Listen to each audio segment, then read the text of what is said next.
talk about horsepower. And there's lots of it! So, did they fix it? Polaris flew me out to Coos Bay, Oregon to spend a few hours with the redesigned Pro R and find out. Okay, good morning everyone. We are in Coos Bay, Oregon, about to drive the new Polaris RZR Pro R. I don't have to tell you that the Polaris RZR Pro R upended the side-by-side world when it debuted back in 2022. By now, you know the highlights. 225 horsepower.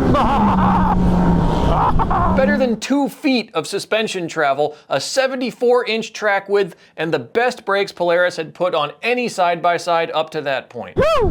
This thing is fast, ladies and gentlemen. It is quick. The Pro R is so good that Polaris built its entire factory racing team around it. It's got a stack of wins at Score in North America, and this year it won the Dakar Rally. It works extremely quickly, and it makes a distinct change in the way that the machine behaves, which that's what you want out of suspension dynamics. Is excellent. It's really, really good. The suspension was so revolutionary that before Polaris factory racing was a thing, people were running the stock Dynamics DV on their race rigs. Now the new thing is the Dynamics button, you double tap it, it will go full stiff, and it will stay full stiff until you double tap it again. That was something that the race drivers asked for. Before, you would just punch it and it would go full stiff for a minute and then would relax after a certain amount of time.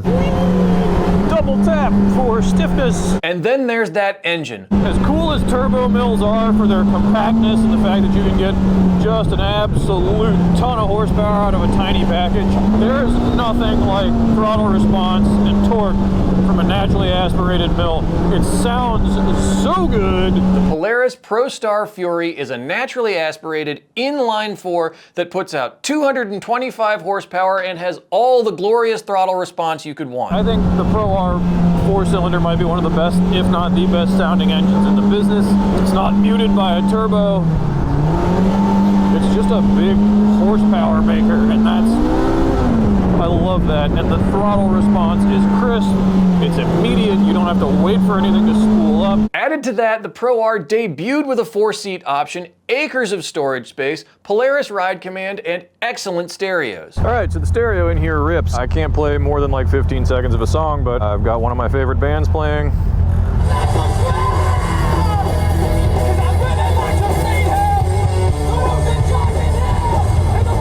And it absolutely thumps. It's got speed sensitive volume control. You can turn that on or off. So when you're ripping, the rig gets louder, your music will automatically get louder. I can keep my tunes going while I've got my map on. If I want it, you just switch back to it, hit play. It also has a CVT, which means it's easy to drive, so it's as adept at family outings as it is at smashing whoops. Now, that's all great, but there's always a bigger fish. And in the world of open class side-by-sides, the bigger fish is the all-conquering Can-Am Maverick R. All that stuff is great, but the Pro R wasn't perfect. So for 2025, Polaris has done a mid-cycle refresh. They restyled all the bodywork, and the interior is supposed to be a lot nicer than the outgoing model. So yesterday, Polaris very proudly told us that they have put the seats from the Expedition in this machine. So they're still sports seats. They still hug you really tightly. You've still got a lot of good bolstering. In order to make the Pro R a little bit more comfortable, a little bit more all-day friendly, they stuck them in here. It makes a huge difference. These seats are fantastic. I'm gonna mend that a little bit because these are phenomenal. I am super comfortable. And they're generous, but they're nicely bolstered. They're not too tight. You don't feel loose in here. A seat that's gonna keep you where you wanna be for aggressive sport driving, but not wear you out, not make your lower back sore, not beat you around.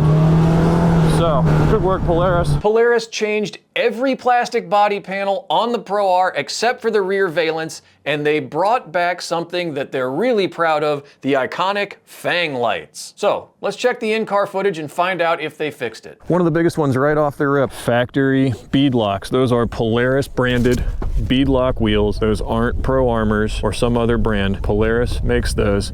They're 15 inches. They're honest to goodness bead locks. They're only available on the Ultimate model of the Pro R, but it is nice to see that option from the factory. They restyled the front fascia a little bit. They brought back the fang lights. Very exciting. They also put these cool vents in the hood here, and what that does is just put positive pressure air going into the cabin. So it doesn't have HVAC, but it does have ventilation that goes right in at the driver's feet. You got these little vents right here that let you adjust that air, point it at yourself, point it away from yourself, whatever you need to do. Got full doors now. I don't even remember if that's new, but I do like it. Look how little sand there is in here. Like, we are throwing some sand up and there's very little in the cabin. I think some of that has to do with these vents, which really work pretty well to keep air moving. And Polaris knew it. The design language had gotten away from what made razors razors, and the interior wasn't really up to snuff with the competition. Now, it did have ride command, but everything else felt a little slapped together. And then there was the shifter. You've heard us complain about it a million times, and in a rig that cost $45,000, Polaris knew that they had to step their game up. Well, they adjusted the shift cables, so honestly, it did make that noise, but the shifter feels a bunch smoother than it used to. They strengthened the shift cables exclusively on the Pro R. Nothing else got that treatment, and it does shift a little bit more smoothly. It's just nicer to use. So, did Polaris fix the Pro R? Frankly, no. Now, there are highlights. The new seats are fantastic, and I can't say enough good things about the redesigned Dynamics button, but it's still not a real match for the Maverick R. It's a step in the right direction for sure, but we wanted more. All that being said, we'll sign off with this. The Pro R is still a really good machine. Anywhere short of a Can-Am Maverick R, you cannot get that level of performance for the price. It's also a lot more approachable than the Can-Am, thanks mostly to the CVT, but also that big 4-pot is super responsive.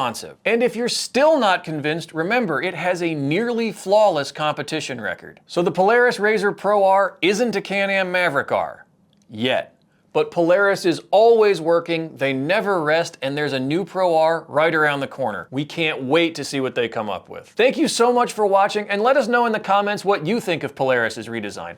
Then head over to utvdriver.com where we've got news, reviews, and buyer's guides 5 days a week. Then hit us on social media. We're on Instagram, Facebook, TikTok. We will see you there.